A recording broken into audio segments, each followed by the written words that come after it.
हमरा लहंगा में गोरहन लागल लगे सखी सैया के दोसरा लागल लगे।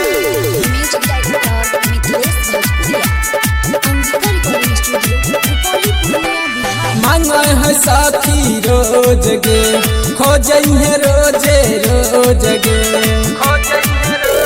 मांगे है साथी रोज गे खोजे रोजे रोज गे उहे लइका पागल गे हमरा लहंगा में गोरहन लागल गे सखी सैया के जोश बड़ा जागल गे हमरा लहंगा में गोरहन लागल गे सखी सैया के जोश बड़ा जागल गे। हमरा लहंगा में गोरहन लागल लगे सखी सैया के दोसरा लागल लगे।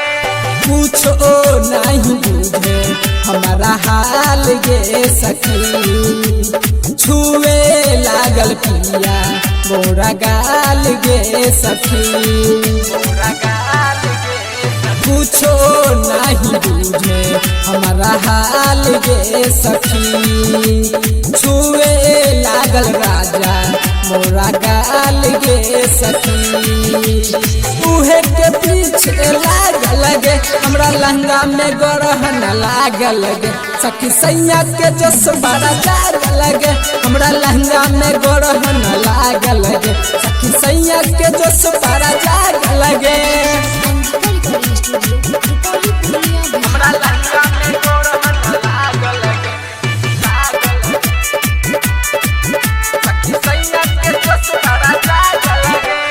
करे लागल सैया बुरा हाल गे सखी बुझे नहीं डर दिया मोर भतार गे सखी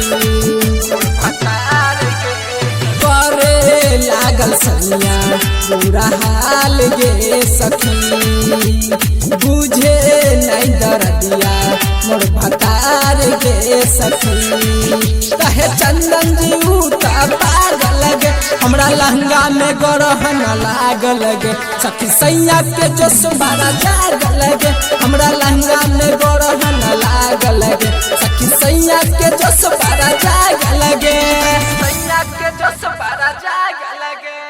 अंगिका रिकॉर्डिंग स्टूडियो, रुपौली, पूर्णिया, बिहार।